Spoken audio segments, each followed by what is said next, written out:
എന്ന് പറഞ്ഞ് Kozhikode dance of സംഘം പിടികൂടിയത് കൽക്കണ്ടം. കാസർഗോഡ് സ്വദേശി ബിജു, കണ്ണൂർ സ്വദേശി മണികണ്ഠൻ എന്നിവർ 5 മാസം ജയിലിൽ കിടന്ന ശേഷം. കൽക്കണ്ടം ഇഷ്ടപ്പെടാത്തവർ വളരെ കുറവാണ്. കൽക്കണ്ടം എന്ന് പറയുന്നത് മധുരമുള്ള സാധനമാണ്, കഫക്കെട്ടുള്ളത്. പ്രത്യേകിച്ച് ഈ മഴക്കാലത്ത് കൽക്കണ്ടം വളരെ അത്യാവശ്യമാണ് അല്ലേ. ആരെങ്കിലുമൊക്കെ കൽക്കണ്ടം നിന്ന് കഴിഞ്ഞാൽ നമ്മളൊന്ന് വായിലിട്ട് നുണയും. ശ്വാസം പോകാനും അതുപോലെ കഫക്കെട്ടിനുമൊക്കെ വളരെയധികം ഉത്തമമായൊരു സാധനമാണ് കൽക്കണ്ടം. പക്ഷേ ഈ കൽക്കണ്ടം നമുക്ക് വിനയായി മാറുകയാണെങ്കിൽ എന്തായിരിക്കും അവസ്ഥ അല്ലേ. നമ്മുടെ കണ്ണൂർ സ്വദേശി മണികണ്ഠനും കാസർഗോഡ് സ്വദേശിയായ ബിജു ജോലിക്ക് വേണ്ടി പോയതാണ്. ഒരു ചായ കുടിക്കാം എന്നുള്ള വിചാരത്തിൽ അവർ പുറത്തിറങ്ങി. അപ്പോഴാണ് നമ്മളെ പോലീസ് ഏമ്മന്മാർ ചുറ്റുമായിട്ട് വന്ന് വളയുന്നത്. ഒന്നും ചോദിച്ചില്ല, നിങ്ങളുടെ മയക്കുമരുന്നുണ്ടോ എന്ന് മാത്രമാണ് ചോദിച്ചത്. അത് ഞങ്ങളുടെ കയ്യിലൊന്നുമില്ല എന്ന് കൈമലത്തിൽ കാണിച്ചു. അവർ സമ്മതിച്ചില്ല. കീശയിലും എല്ലാം തപ്പി നോക്കി, മുണ്ടിലും കീശയിലും അണ്ടർവെയറിൻ്റെ പോക്കറ്റ് വരെ അവർ തപ്പി നോക്കി. അവസാനം കണ്ടു കിട്ടിയത് കുറച്ച് കക്കണ്ട. പിന്നെ ഒന്നും ആലോചിച്ചില്ല.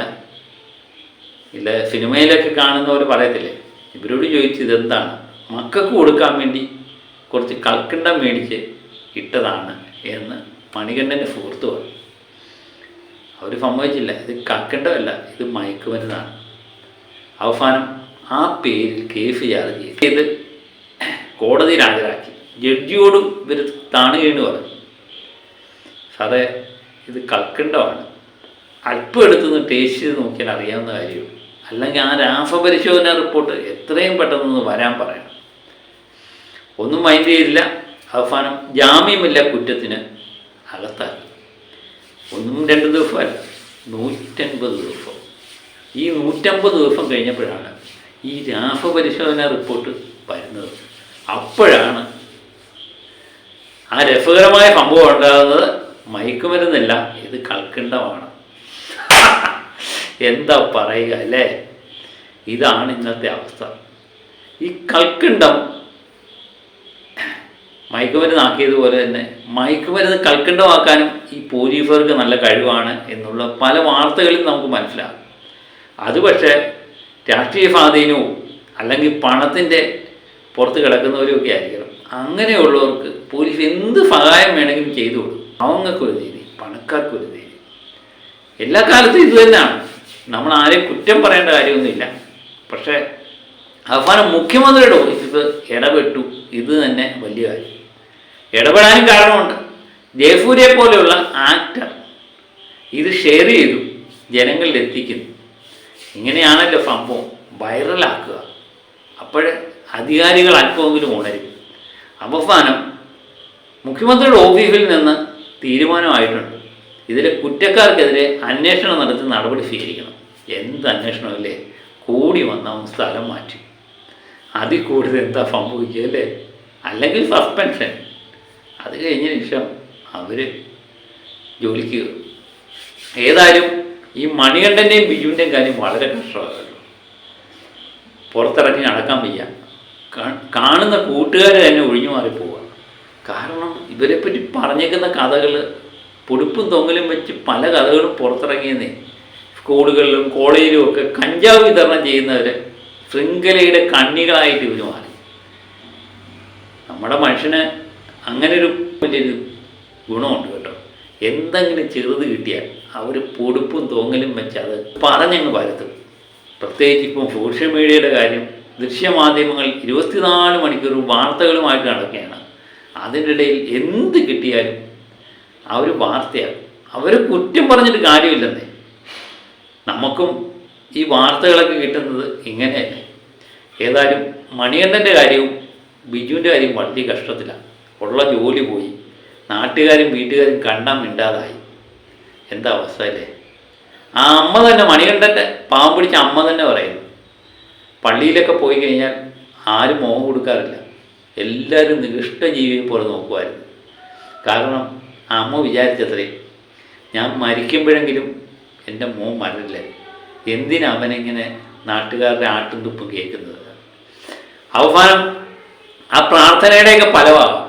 അവസാനം 5 മാസത്തിന് ശേഷം ഇങ്ങോട്ട് വന്നപ്പോഴാണ് ആ ഞെട്ടിക്കുന്ന സത്യം മാലോഹരും നാട്ടുകാരും ഒക്കെ മനസ്സിലാകുന്നത് അത് മയക്കുമരുന്നല്ല, വെറും കൽക്കണ്ടം തന്നെയായിരുന്നു. ഇതിന് താഴെ വന്നിരിക്കുന്ന കമൻ്റാണ് വളരെ രസകരം.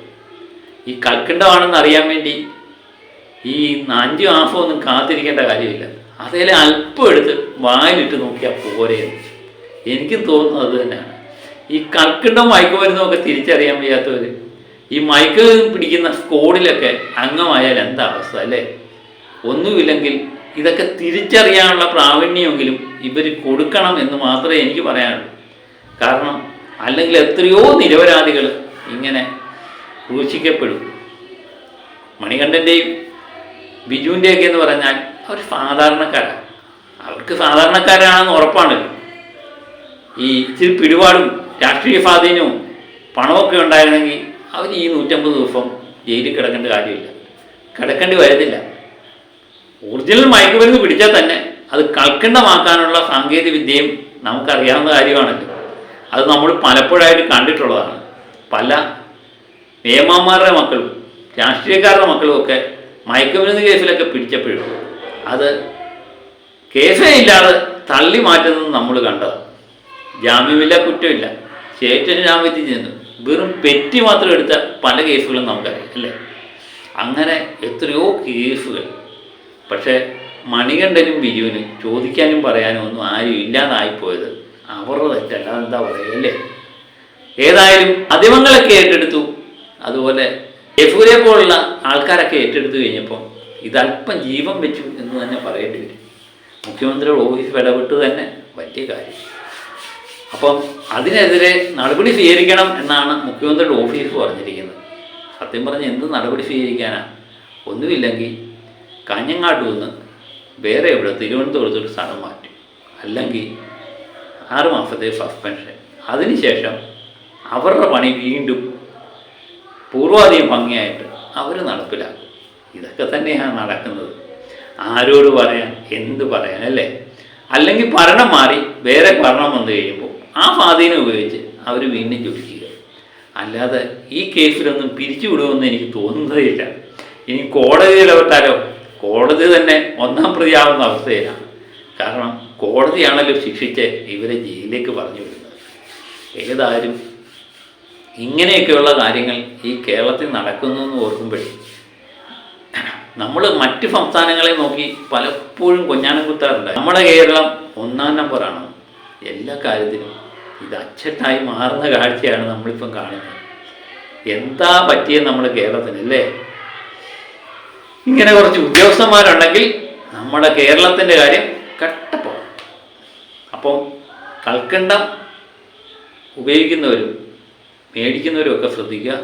ഒരു കാരണവശാലും പോക്കറ്റിലിട്ട് യാത്ര ചെയ്യാതിരിക്കാൻ ശ്രമിക്കുക.